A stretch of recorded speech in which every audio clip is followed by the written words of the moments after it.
Good morning, and thank you very much for joining us. I am Yori Folarin. My guest this morning is Dr. Muda Yusuf. He's CEO of that is the Center for Promotion of Private Enterprise, CPPE. As you know, Dr. Muda Yusuf is an economist, and we shall be looking at aspects of the president's speech yesterday night. By most accounts, if not all, a very, positive speech, a welcoming, sort of explaining, because what we have here is that the president was doubling down with copious explanation as to why it had to be so. In fact, the partial caption of his speech was, "After darkness comes the glorious dawn." So the president was saying that, I understand, I see the pain, I feel the pain. But he was putting in there that it's going to be better, and took time off to explain it. Let's just go to a sort of film report, and then we'll come into studio and we'll talk about it. It's important that you understand the reasons. The nationwide broadcast by President Tinubu is appealing to the hearts and conscience of Nigerians as the federal government continues with the implementation of tough decisions that will turn around the economy of the country in the long run. The president painstakingly explained the removal of fuel subsidy and why Nigerians should trust the process that has so far saved more than 1 trillion naira for the country within 2 months. In a little over 2 months, we have saved over 1 trillion naira that will have been squandered on the unproductive fuel subsidy, which only benefited smugglers and fraudsters. That money will now be used more directly and more beneficially for you and your families. The removal of fuel subsidy has caused significant disruptions in different aspects of national life. But President Tinubu has now announced the introduction of deliberate measures that will have far-reaching impact in the short term.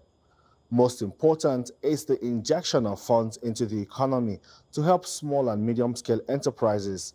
And his administration also intends to stimulate the growth in the manufacturing sector. Our administration recognizes the importance of micro, small, and medium-sized enterprises and the informal sector as the drivers of growth. We are going to energize this important sector with 125 billion. Out of the sum, we will spend 50 billion conditional grant to 1 million nano businesses between now and March 24. There is, however, cheering news for public servants, as the president promised that an upward review of the national minimum wage is imminent. We are also working in a collaboration with the labor unions to introduce a new national minimum wage for workers. I want to tell you, our workers, that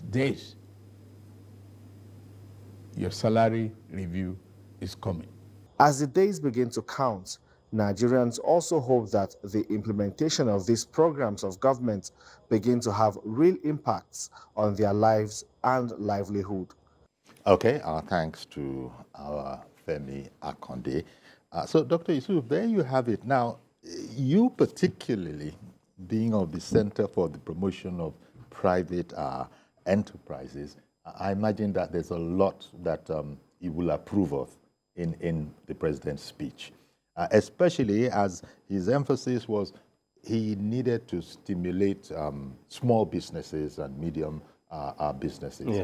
Yeah. So generally, it's like the president was saying that it is tough, I'm aware of it, but please bear with us, and it's going to be better after this. In fact, I was surprised when he said in the region of 1 trillion naira had been saved in just 2 months, Doctor.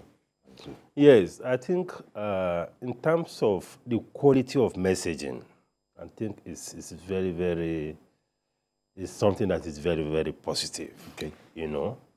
And in terms of what I can also call a form of credit subsidy, okay. Because when you give concessionary credit.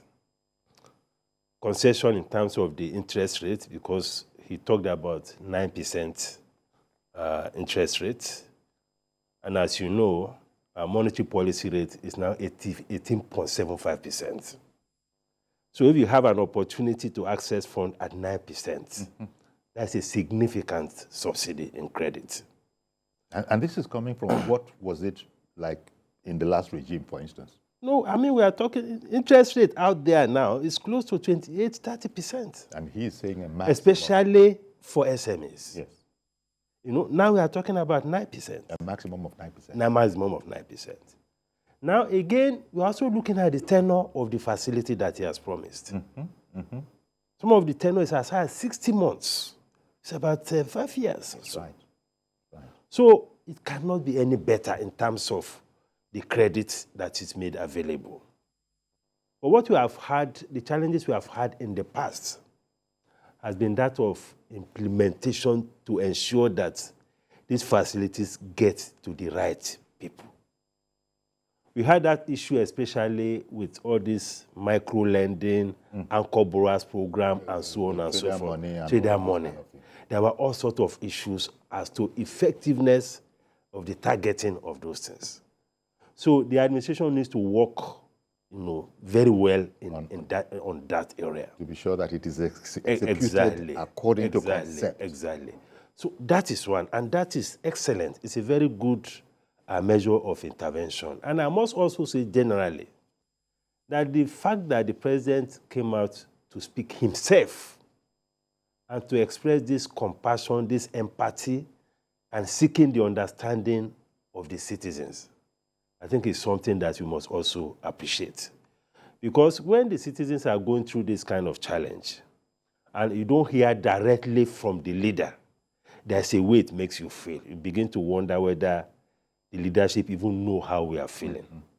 So with this kind of communication, and I hope that we see more of that, I think it's something that is very positive from a governance point of view. However, in terms of what the citizens out there are feeling, first, the citizens are worried about high cost of food. That's right. They are worried about high cost of transportation. They are worried about high cost of energy. So whatever interventions we are getting, we must prioritize those key areas. And he even spoke about this, Doctor, because you remember he had said that, quoting now, in the short and immediate terms, we will ensure staple foods are available and affordable. Affordable. That is very key. So the framework for the delivery of that, we need to see more robust action. Because, yes, we can release grains, we can release fertilizers, but that may not go far enough. It is part of the solution, though. And he talked about engagement with stakeholders in the agricultural value chain. Yes. Which is very key. Because when we are faced with this kind of emergency, as it were, engagement of stakeholders is very, very critical. Because you cannot understand the sector better than those who are operators in that sector. And if you want the sector to deliver some outcomes for you, you need to engage them to know the kind of intervention that they need. So that is very critical. And I'm happy that he alluded to that. Indeed. The outcome of that engagement, I'm sure we still await. But when we get that kind of engagement, the outcome of such engagement, it will help to refine some of this intervention. If there are things that needed to be added to this, that engagement will throw it up. So that is very critical. And he talked about engagement across the entire value chain, right from the primary production of agriculture to the transportation, to the processing, to the marketing, to the inputs, to the financing. All those things are very, very critical. Indeed. And part of, 500,000 hectares of, farmland to be put more in line with the all-year-round farming. Yes, yes, So yes. I'm sure that is also part of it. It's part of it, and of course, the biggest issue in agri production now is insecurity. I know it's also top on his agenda. You know, he had been meeting with the service chiefs and doing all sorts of things, investing a lot in arms and ammunition and all of that. But that is extremely critical. Because these smallholder farmers, they account for over 80% of the food that we eat. I'm talking of the Nigerian food. And with the kind of insecurity that they are facing now, you know, it is difficult for them to supply of that kind of food. And it's a major issue. But can we really achieve our aim with, as you put it, these are small artisanal farmers? I mean, we would need to sort of scale up to the industrial level, or do these things have to be taken in stages? No, it can be taken together. And if you listen to his speech, he also alluded to the fact that even the large-scale farmers will be involved in this. You know? So it has to be taken together, both the smallholder farmers and the big-time farmers. Of course, the nature of intervention also varies. Because if you look at even the financial intervention that he mentioned, they are categorized. That's right. There's a 75 billion for the big companies that can access up to 1 billion naira. There is the nano credit, which is even a grant of 50 billion for all these micro enterprises, you know? And you have the ones for SMEs at about, I think, 120 billion. So all of those things are very, very critical. But we need to have complementary policies, because all of these things is not only about money. It's also about policies. Now, let's take transportation, for instance. Okay. That's another key pain point for the citizen, cost of transportation. Apart from power. I'm sure you'll come to that. Yes, we come to that. Because we're in the middle of the power people trying to apply for an increase. Now, if you look at transportation, almost 95% of transportation today is by road. So that speaks to what is the cost of vehicles. Let's leave the issue of even fuel, the cost of vehicles itself. Because the availability of vehicles could also help to moderate prices if people can access those vehicles at a much cheaper cost. Of course, he talked about CNG. He also that's the fuel for it. Yes, you know. And 3,000 buses to be facilitated by government. But that is the one that is coming from government. Those who are sustaining the transportation sector today are the private sector people. Indeed. Whether you are talking about the keke people, you are talking about the Okada riders, you are talking about all these buses, downfall buses, all these interstate buses, luxurious buses, all of them are in the private sector. Let us put policies in place to make it easy on their own to be able to afford and buy those vehicles at a much cheaper rate. And then, even companies who want to buy buses for their staff, even state government, local government who want to buy. Some state governments have started on that. They have started. Lagos, if I remember correctly, was being shown some of its new buses. Exactly. Exactly. But we need policies to support those things. Right now, import duty and import levy on those vehicles are very prohibitive.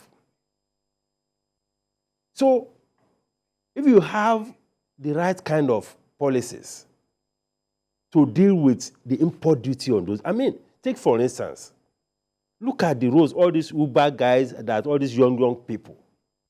If you hear the cost of those vehicles now, they're extremely prohibitive. They are, yet they can't put it all on the passenger. Exactly. Otherwise, extremely prohibitive, because they are talking about 40% import duty.